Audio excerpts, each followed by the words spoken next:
নিজের জীবন্ত মেয়ের জন্য কবর খুঁড়েছেন এক অসহায় বাবা। অসুস্থ মেয়ের চিকিৎসার টাকা জোগাড় করতে পারেননি তিনি। মৃত্যু নিশ্চিত জেনে 2 বছরের শিশুর মৃত্যু ভয় কাটাতে প্রতিদিন নিয়ে যেতেন সেই কবরের কাছে, যেখানে একদিন হয়তো সে ঘুমিয়ে পড়বে চিরদিনের জন্য। কি হয়েছিল সেই শিশুটির? শেষমেশ এই ঘটনা কোথায় নিয়ে গেল পরিবারটিকে? 2017 সালে চীনের সিচুয়ান প্রদেশের মিয়াং শহরে ঘটে এই ঘটনা। মূলত শিশুটি বিরল থ্যালাসেমিয়া রোগে ভুগছিল। এই রোগে আক্রান্ত মানুষকে বাঁচাতে হলে প্রয়োজন হয় নিয়মিত রক্ত সঞ্চালন আর ব্যয়বহুল চিকিৎসা। কিন্তু মেয়ের জীবন বাঁচাতে যেই অর্থ দরকার, এই দরিদ্র কৃষক পরিবারের নাগালের বাইরে ছিল।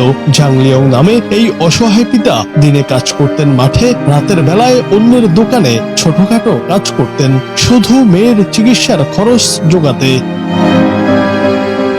টেলিমেলে প্রকাশিত এক প্রতিবেদনে বলা হয়, তিনি আগেই নিজের সমস্ত সঞ্চয়, ধার, এমনকি আত্মীয় স্বজনের সহায়তায় যা পেয়েছিলেন সব খরচ করেছেন মেয়ের চিকিৎসায়। ছুটির মা অসুস্থতার কারণে কাজ করতে পারতেন না, ফলে পরিবারের আয়ের একমাত্র ভরসা ছিলেন লিয়ং। কিন্তু চিকিৎসা এত ব্যয়বহুল হয়ে উঠেছিল যে একসময় সব পথ বন্ধ হয়ে যায়। হাসপাতাল জানিয়ে দেয় তারা আর চিকিৎসা চালিয়ে যেতে পারবে না। তখনই পিতা বুঝতে পারেন আসছে তার ঘরে তার রাজকন্যার জন্য।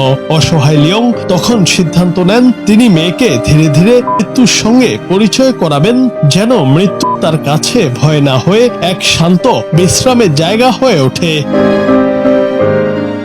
যেমন ভাবা তেমন কাজ। তিনি গ্রামের পাশে একটি ছোট কবর খোঁড়েন। সেখানে প্রতিদিন বিকেলে মেয়েকে কোলে করে নিয়ে যেতেন। ছোট্ট মেয়ে শিংলেই সেখানে বসে কবরের মাটি নিয়ে খেলতো, ফুল তুলে রাখতো। বাবা তাকে বলতেন, এখানেই একদিন তুমি ঘুমাবে আর আমি থাকবো তোমার পাশে। দ্য এশিয়ান প্যারেন্টের প্রতিবেদন অনুযায়ী স্থানীয় এক সাংবাদিক ঘটনাটি জানতে পেরে বাচ্চা ও তার বাবার ছবি এবং গল্পটি প্রকাশ করেন। মুহূর্তেই চীনের সামাজিক মাধ্যমে ছড়িয়ে পড়ে এই পিতার সংগ্রামের গল্প। লাখ লাখ মানুষ কেঁদেছিলেন ছবিটি দেখে, যেখানে দেখা যায় এক বাবা কবরের পাশে বসে মেয়েকে কোলে নিয়ে হাসছেন, অথচ চোখের কোণে অশ্রু লুকিয়ে রেখেছেন।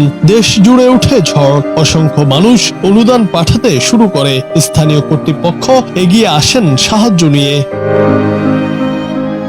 বিবিসি ও ডেইলি মেইলে প্রকাশিত পরবর্তী রিপোর্টে জানা যায়, সংগ্রহিত অর্থে মেয়ের চিকিৎসা আবারও শুরু হয় এবং সে নিশ্চিত মৃত্যুর হাত থেকে বেঁচে যায়। ধীরে ধীরে তার শারীরিক অবস্থার উন্নতি হতে থাকে। প্রায় 8 বছর পরও ঝাং পরিবার সেই স্মৃতিকে ভুলতে পারেনি।